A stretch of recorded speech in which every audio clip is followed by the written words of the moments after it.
belajar dalam pembelajaran, serta peranan guru dalam kegiatan pembelajaran. Materi yang pertama yaitu pengertian lingkungan belajar dalam pembelajaran. Jadi apa sih itu lingkungan belajar? Secara garis besar, lingkungan belajar merupakan wilayah dengan segenap isinya yang saling berhubungan dengan kegiatan belajar. Lingkungan belajar perlu didesain agar mendukung kegiatan belajar sehingga dapat meningkatkan kenyamanan individu-individu yang menempati lingkungan tersebut untuk melakukan kegiatan belajar. Lingkungan belajar memberi pengaruh kepada proses dan hasil perilaku siswa, baik secara langsung maupun tidak langsung. Jadi, penyediaan lingkungan belajar yang nyaman bagi siswa hendaknya mendapat prioritas. Kenapa? Karena lingkungan belajar ini menjadi salah satu faktor penentu keberhasilan dalam membangun kemampuan perilaku siswa. Kenapa lingkungan belajar menjadi salah satu penentu keberhasilan hasil belajar siswa? Karena siswa cenderung membutuhkan tempat yang nyaman dan tenang agar dapat berkonsentrasi dalam belajar. Saat siswa merasa nyaman dengan lingkungan belajarnya, entah itu secara fisik maupun secara psikis, tentu hal tersebut akan sangat mempengaruhi keberhasilan hasil belajar siswa. Perkenalkan, nama saya Nur Anissa Rahmi, akan melanjutkan presentasi dari teman saya. Materi yang saya bawakan yaitu adalah peranan lingkungan belajar dalam pembelajaran. Lingkungan belajar adalah tempat terjadinya proses belajar dan mengajar. Lingkungan belajar dapat mempengaruhi keberhasilan dari suatu proses pembelajaran. Lingkungan belajar bukan hanya benda mati yang ada di sekitar tempat belajar, tetapi orang-orang yang ada di tempat tersebut juga terlibat langsung termasuk lingkungan belajar.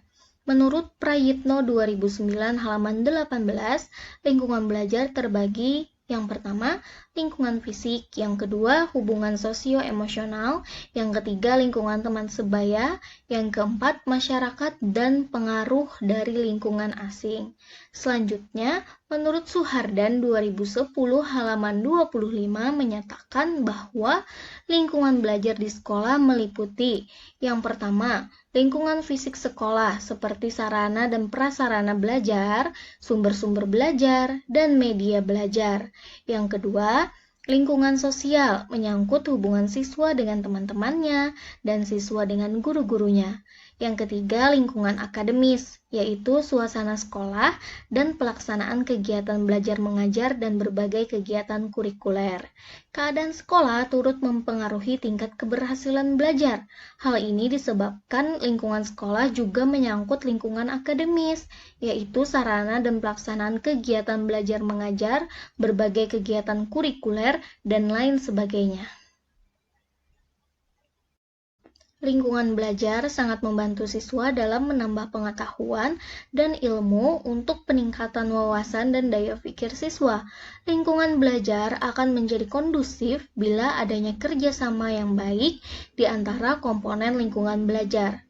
Yang terakhir, menurut Samdal et al. 1999, mengidentifikasi 3 aspek lingkungan psikososial sekolah yang dapat mempengaruhi prestasi akademik siswa. Ketiga aspek tersebut adalah, yang pertama, tingkat kepuasan siswa terhadap sekolah, yang kedua, terhadap keinginan guru, dan yang ketiga, hubungan yang baik dengan sesama siswa. Menurut penelitian di Porter 2007 pada halaman 19-39 menunjukkan bahwa lingkungan psikososial atau suasana kelas merupakan penentu psikologis utama yang mempengaruhi prestasi belajar. Suasana atau keadaan ruangan menunjukkan arena belajar yang dipengaruhi emosi. Lingkungan belajar yang kondusif merupakan lingkungan belajar yang dapat lebih menunjang pengembangan pengetahuan, sikap, dan keterampilan yang diperlukan siswa dalam kehidupan sehari-hari. Konsep lingkungan psikososial terkait dengan iklim kelas, iklim sekolah, dan etos kerja sekolah. Konsep tersebut merupakan ciri khas lingkungan belajar, hubungan interpersonal, hubungan antara guru dan siswa, hubungan antara teman sejawat, tingkah laku dan kepercayaan guru, gaya berkomunikasi guru, pengelolaan kelas, dan proses belajar bersama merupakan kesatuan yang dapat menciptakan iklim psikososial pada lingkungan belajar. Peranan guru dalam pembelajaran. Berdasarkan Undang-Undang Republik Indonesia Nomor 14 Tahun 2005, guru adalah pendidik profesional dengan tugas utama yaitu mendidik, membimbing, mengajar, mengarahkan, melatih, menilai, dan mengevaluasi peserta didik. Pada pendidikan anak usia dini, jalur pendidikan formal, pendidikan dasar, dan pendidikan menengah.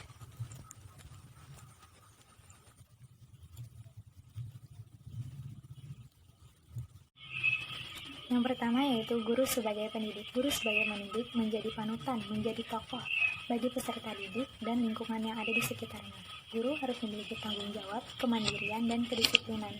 Yang kedua, guru sebagai pengajar. Dalam mengajar, guru harus menciptakan pembelajaran yang aman dan nyaman agar materi yang disampaikan oleh guru dapat diterima oleh murid. Yang ketiga, guru sebagai pembimbing. Dalam membimbing, guru harus merencanakan tujuan dan mengidentifikasi kompetensi yang hendak dicapai. Guru harus melibatkan peserta didik dalam proses pembelajaran.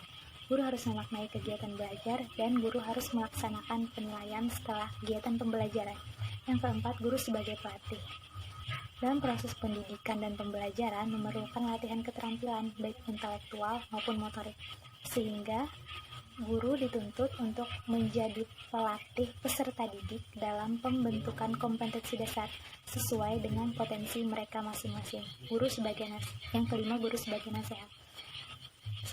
Guru sebagai penasehat yaitu berperan juga seperti orang tua untuk memberikan nasihat kepada anak, membimbing anak. Misalnya anak memilih keputusan tetapi dia ragu, jadi si anak meminta pendapat kepada gurunya. Nah, disinilah gurunya berperan sebagai penasehat untuk mengambil suatu keputusan.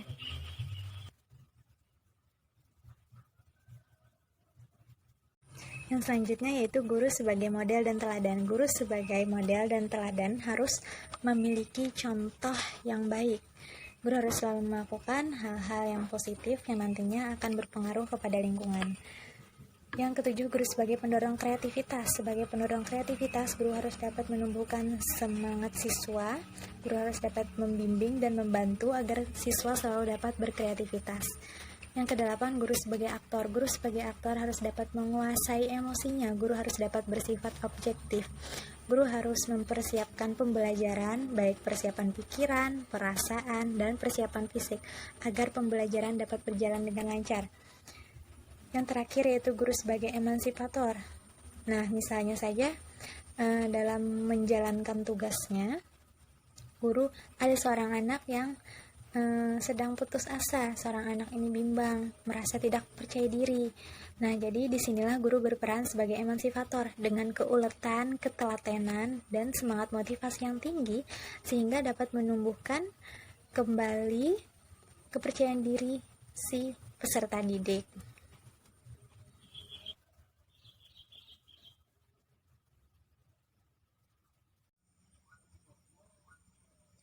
Saat proses belajar, siswa membutuhkan lingkungan yang nyaman, tenang, dan jauh dari kebisingan, dan tentunya harus mendukung untuk belajar. Lingkungan belajar memberi pengaruh kepada proses dan hasil perilaku siswa, baik secara langsung maupun tidak langsung. Penyediaan lingkungan belajar bagi siswa hendaknya mendapatkan prioritas utama. Dan ini merupakan faktor penentu keberhasilan dalam membangun kemampuan perilaku siswa. Lingkungan belajar yang kondusif merupakan lingkungan belajar yang dapat lebih menunjang pengembangan pengetahuan, sikap, dan keterampilan yang diperlukan siswa dalam kehidupan sehari-hari.